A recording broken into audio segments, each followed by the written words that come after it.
So, ayan guys, ang sangkap para sa yan, lamig or pasma. Yan. Star apple, dahon ng star apple, dahon ng gebano, dahon ng bayabas, at saka yung pinakabunga ng turmeric or luyang dilaw.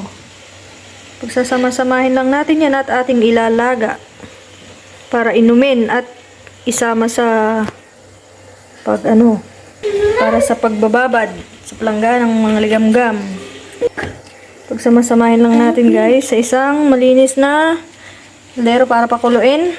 So yun guys, pinagsama-sama ko na siya dyan. Lalagyan na rin natin ng malinis na tubig. Malinis tubig? Mahusay na gamit sa pasma. Yan. Mga 3 baso ang laman yan. Tsaka natin pakukuluan nito. At yan na nga guys, kumulo na yung aking pinakulo na dahong gamot. Yan, lalagyan natin sa planggana.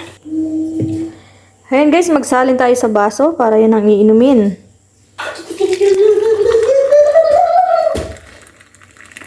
Ayan. At yan ang kanyang tsura yan. Pwede nyo lagyan ng honey yan.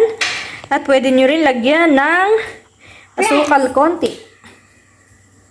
Yan, ilagay lang natin dito sa planggana itong natira. Para dito lulubog ang bahagi ng kamay o paa na manhid or may lamig.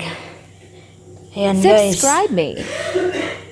Hintay lang natin itong lumamig. Yan, pag maligamgam na yan, pwede na natin itong gamitin.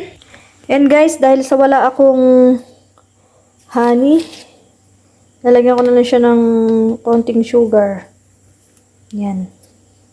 Yan guys, nilagay ko siya sa planggana ng malaki kasi marami yung nagawa ko yan.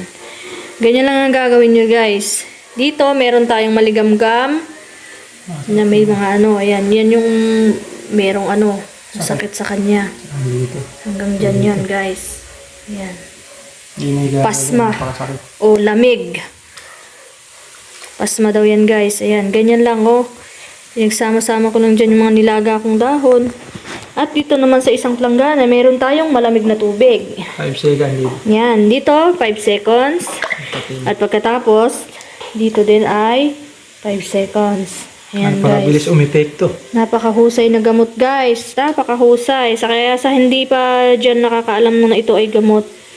At ngayon pa lang. Ayan guys, yan po ang talagang effective. Pero 1 month na niya nararamdaman yung sakit na yan. sakit. Para lahat na. May kinukutsilyo dito, saka dito. Dinala na namin sa doktor. Naka 1,250 kami. Ayan. Pinaalbularyo namin. Dahil akala namin nabati po, pero hindi pa rin. At yan ang aming sinubukan. Subok lang guys, pero tingnan nyo. Napakalaki ng tulong. Ginhawa. Ay gagalaw ko na po. 2 beses. Bali, 2 beses pa lang na yung ginagawa. Pagbababad na yan. Kailangan yung kaya nilang init ha. Maligamgam lang guys, yung kaya nyo lang. Pag mainit, lagyan ng tubig. Yan. Lagay na rin sa malamig na tubig.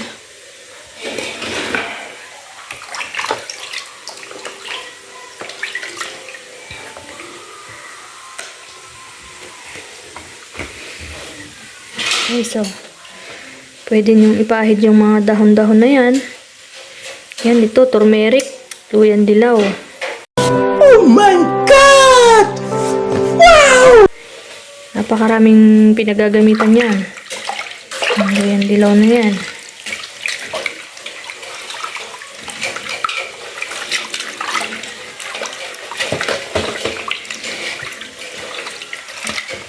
Yan, sa mga pasma po.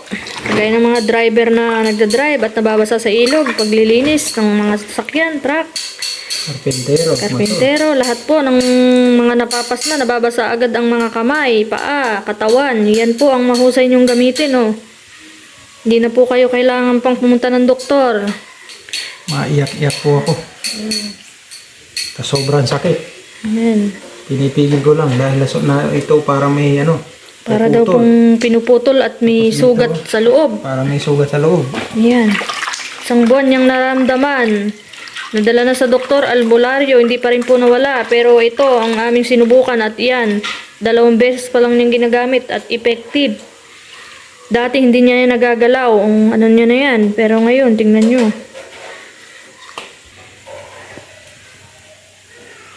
Guys,